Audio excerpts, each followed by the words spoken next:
com a proposta de mudança de visual, mais ou menos mudança de visual, né? Até porque o cabelo dele tá bem comprido e a gente vai aproveitar esse comprimento. Ele já veio aqui comigo, se vocês não lembram disso, olha aqui, ó, em cima, aqui no vídeo, vai ter uma entrevista que ele deixou aqui comigo, aqui no Sul Vila Mariana mesmo, e ele tá com o cabelo um pouquinho mais curto. Qual que era a proposta da primeira vez? Deixar esse cabelo um pouco mais pesado, hoje não precisa mais. Na época a gente tinha entrado com um tratamento chamado Miss e Mister Brasil, tratamento de redução de volume, e aí a gente conseguiu deixar o cabelo mais fácil de modelar e mais fácil de cuidar em casa. Hoje o cabelo dele já está bem comprido, inclusive a gente vai até dar uma suavizada nesse cabelo. Então acompanha aí esse vídeo para você aprender também a lidar com o cabelo comprido. É difícil encontrar aqui um homem de cabelo comprido. E hoje a gente vai deixar esse cabelo mais harmonioso, acertar algumas partes que são muito curtas, deixando o cabelo muito leve. Ele é um modelo e também faz esporte, né, Lucas? Sim, tô aí investindo agora na parte da luta, né? Mais como uma coisa como um funcional fight que a gente diz, né? Que eu já fiz muitos anos, já fiz várias artes marciais, mas o meu foco maior foi na área do taekwondo, na adolescência, viajei, participei de vários campeonatos.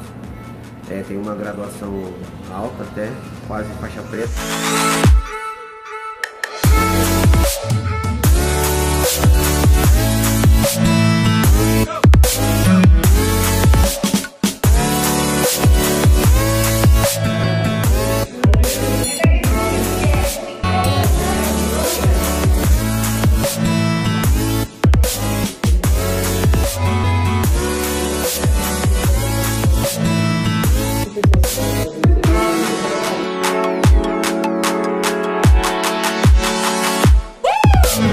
Agora tá mais liso, só que ele vai vir depois com o cabelo um pouco mais natural. Agora que a gente acabou de fazer o produto fica assim.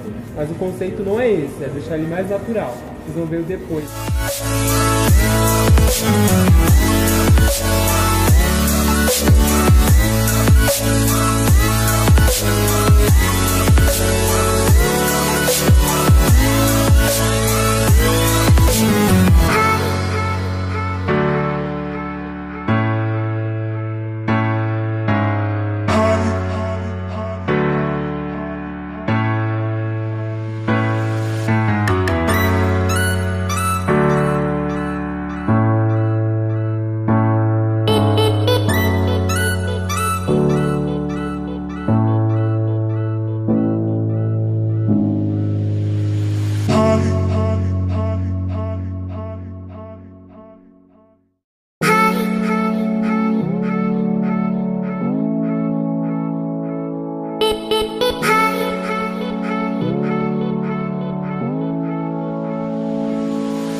graças ao tratamento de som.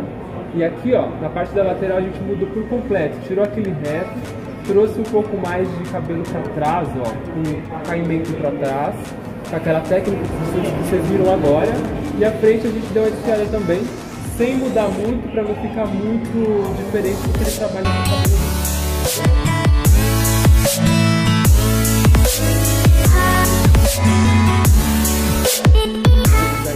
Bom, galera, obrigado, viu, Lucas, por ter vindo aqui. Eu que agradeço, tamo junto. Curta o vídeo, compartilhem, é isso aí. Querendo mais, fala aqui no comentário que a gente vai fazer outros vídeos, certo? Isso aí.